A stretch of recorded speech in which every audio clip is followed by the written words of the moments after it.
노동 판례 백선. 심할서 제출 요구와 근로자의 양심의 자유. 대법원 2010년 1월 14일. 선고 2009-6605 판결. 부당해고 및 부당노동행위 구제재 심판정 취소. 하경효 고려대 법학전문대학원 교수의 글입니다.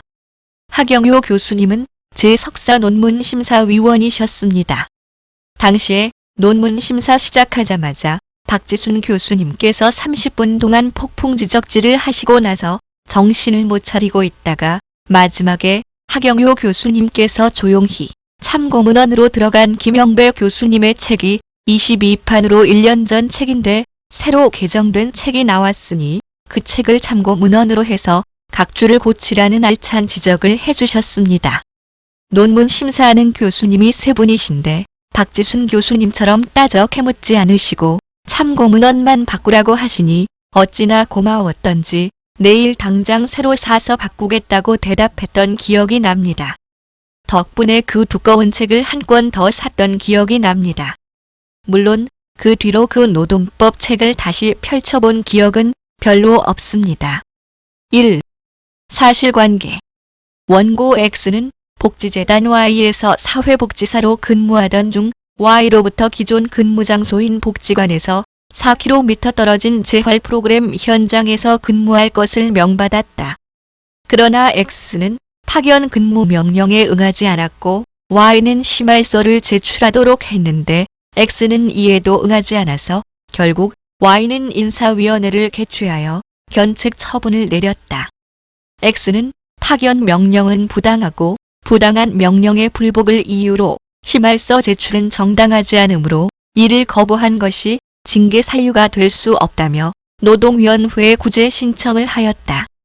진노위와 중노위는 파견 근무 명령이 권리남용으로 판단될 만큼 통상적인 감수 한도를 벗어난 것이 아니라 정당하며 이를 거부한 것에 대한 징계도 정당하다고 판단하였다. 그러자 억울한 원고 X는 행정소송을 하였다. 이에 대해 행정법원은 파견 근무 명령은 정당하여 징계 사유가 되지만 심할서는 단순히 사고나 비위 행위의 경과를 자세히 적어 제출하는 경위서가 아니라 사죄문이나 반성문을 의미하는 경우라면 심할서 제출 요구가 헌법이 보장하는 양심의 자유를 침해하는 것이라 위법한 업무 명령이므로 이를 독립한 징계 사유로 삼을 수는 없다고 판단하였다. 이후 고등법원과 대법원도 행정법원의 판단에 대해 정당하다고 인정하였다. 아마 작은 징계 처분이라도 이후 직장 생활에서 큰 영향을 미치는 곳이었나 봅니다. 저도 회사에서 견책도 받아보고 심할서도 써봤지만 조용히 다니고 있는데 그에 비해서 이 원고 X분은 자존감이 높으신 분인 것 같습니다. 덕분에 회사들의 심할서 관행에 큰 족적을 남겨주셨습니다. 2. 판결의 내용. 판결문의 내용을 요약하면 이렇습니다. 취업규칙에서 사고나 비위 행위에 대해 심할서를 제출할 수 있도록 규정하는 경우 그 심할서가 단순히 사건의 경위 보고에 그치지 않고 사죄문 또는 반성문을 의미하는 것이라면 이는 헌법이 보장하는 내심의 윤리적 판단에 대한 강제로서 양심의 자유를 침해하는 것이므로 그런 취업규칙 규정은 헌법에 위배되어 효력이 없고 심할서 제출 거부를 이유로 징계 사유로 삼을 수 없다. 대법원은 이 사건에서 심할서의 성격은 사죄문 또는 반성문을 의미하는 것으로 보았고 따라서 그것은 양심의 자유를 침해하는 것으로 판단하였다. 3. 해설. 1. 양심에 반하는 행동을 강제당하지 않을 자유. 헌법 제19조가 규정한 양심의 자유는 양심 형성의 자유와 함께 형성된 양심에 따라 행동할 수 있는 양심 활동의 자유를 포함한다. 그리고 양심 활동의 자유에는 형성된 양심을 표명하지 않거나 그에 따라서 행동하지 않을 소극적 자유를 포함하고 이 소극적 자유에는 양심을 언어와 행동으로 표명하도록 강제당하지 않을 자유와 양심에 반하는 행동을 강제당하지 않을 자유가 포함된다. 그러나 근로자가 자신의 양심을 이유로 노무 제공 의무를 거부하는 것과 같이 이 소극적 자유가 타인의 권리를 침해하거나 자신의 자율적 의사로 체결된 법률 관계에서의 의무를 위반할 수도 있을 것이다. 따라서 이는 획일적으로 인정하기는 어렵고 사안에 따라 판단할 수밖에 없다. 특히 심할서 제출의 근거가 되는 취업 규칙의 내용이나 심할서 제출 요구 내용에 따라 달리 판단될 수 있을 것이다. 이 반성 및 사죄 내용의 심할서 제출 요구와 근로자의 양심의 자유. 법원은 사용자의 심할서 제출 요구가 사죄문 또는 반성문을 작성하여 제출하도록 하는 취지라면 양심의 자유를 침해하는 것으로서 위법한 업무 명령이라 판단하였다. 따라서 위법한 심할서 제출 요구에 불응한 것을 독립된 징계사유나 다른 징계사유에 대한 징계 양정의 가중사유로 판단하는 것은 허용될 수 없다고 하여 견책의 징계 처분이 부당하다고 보았다. 이는 타당하고 수긍이 가는 판단이다.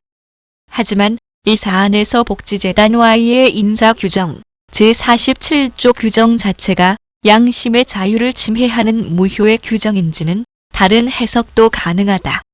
3본 사안의 인사규정 제47조에 대한 해석. 피고복지재단와의 인사규정 제47조 제1항은 직원이 행한 행위가 징계사유에 미치지 아니하고 조직의 질서 유지에 위배될 수 있는 경미한 행위를 한 경우 부서장은 해당 직원에게 지적사항을 시정하고 반성의 계기가 되도록 심할서와 함께 주의를 줄 수 있다고 규정하고 있다. 행정법원은 주의 조치를 하면서 심할서 제출을 요구한 점과 반성의 계기를 마련하기 위해 심할서 제출을 요구할 수 있다고 규정한 점에 비추어 심할서가 반성과 사죄의 심할서를 의미하므로 무효라고 보았다. 물론 이것이 중요한 추측의 근거가 되는 것은 분명하나 규정의 전체 내용에 비추어 보면 심할서보다 주의 조치로 반성의 계기를 삼고자 하는 것으로 해석될 여지도 적지 않다. 즉, 근로자는 적어도 파견 명령을 거부하는 이유라도 적어서 제출해야 하고 이에 대해 사용자가 반성이나 사죄의 내용을 요구한다면 정당하게 거부할 수 있고 이를 이유로 징계나 징계 가중을 할 수 없다고 판단할 수 있을 것이다. 개인적인 추측입니다만 이 판결로 많은 회사의 징계 규정에서 심할서가 삭제되거나 심할서 제출 명령에 대해 회사들이 조심하게 되니까 그에 대한 명확한 기준을 세워보려고 글을 쓰신 게 아닌가 싶습니다. 그런데 제가 보기에도 저 규정은 사죄와 반성의 심할서로 해석되는데 이를 어떡할지 모르겠네요. 4. 징계 양정의 합리성. 법원은 파견 명령에 불응한 근로자의 행위는 정당한 업무 명령을 거부한 것으로서 정당한 징계 사유에 해당한다고 하면서도 징계 종류 중 가장 낮은 징계인 견책이 징계 재량 범위를 일탈 남용한 것으로 평가하였다. 파견 명령 불응에 대해 사용자는 이미 주의 조치를 했기 때문에 일사부재리의 원칙에 따라 다시 견책 조치를 할 수 없다고 판단한다면 몰라도 견책이 징계 양정을 일탈 남용한 것으로 판단될 수 있는지는 논란의 여지가 없지 않다. 5. 대상 판결의 평가. 이 판결은 반성 내지 사죄의 내용을 포함하는 심할서 제출을 요구하는 것은 근로자의 양심의 자유를 침해하고 그것을 이유로 징계하거나 징계 가중할 수 없음을 분명히 하였다. 또한 이 사건이 이전의 1991년 판결, 즉 취업 규칙에서 징계 처분을 받은 근로자는 심할서를 제출하도록 규정한 경우 징계 처분을 받고 심할서를 제출하지 않으면 징계 사유가 된다고 판단한 이전 판결과는 그 사안이 다르다는 것을 명확히 하여 단순한 사건의 경위만을 보고하는 심할서 제출 요구는 정당한 업무 명령임을 명확히 하였다. 이처럼 심할서의 의미를 명확히 하고 무분별한 심할서 제출 요구의 관행, 잘못된 심할서 관련 규정 내용이나 의식을 바로잡는 계기를 마련해 준 의미 있는 판결이다.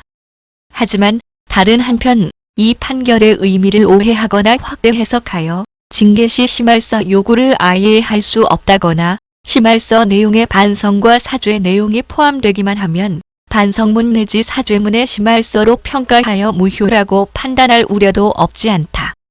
근로자는 양심의 자유에 따라 사용자의 심할서 제출 요구에 대해 사고의 경위나 징계에 관련된 자신의 입장만을 담아 제출할 수 있으며 자신에게 유리한 징계 결정의 참고자료로 쓰고자 반성과 사죄의 뜻을 담아 제출할 수도 있을 것이다. 결국 반성과 사죄 내용의 심할서를 작성하여 제출하도록 사용자가 강제하느냐 여부가 양심의 자유를 침해하는지를 판단하는 핵심 지표로 볼 수 있다. 많은 회사들의 관행적인 심할서 제출 요구 관행에 일침을 놓는 판결이어서 당시에는 꽤 이슈가 되었는데 지금은 당연스럽게 받아들여지고 있는 내용입니다. 사실 심할서라는 게 처음 시자의 끝말자, 그러니까 사건의 처음부터 끝까지 기술하는 문서라는 의미니 원래의 용어대로 활용하면 되는 게 아닌가 싶습니다. 도움이 되셨길 바랍니다. 들어주셔서 고맙습니다.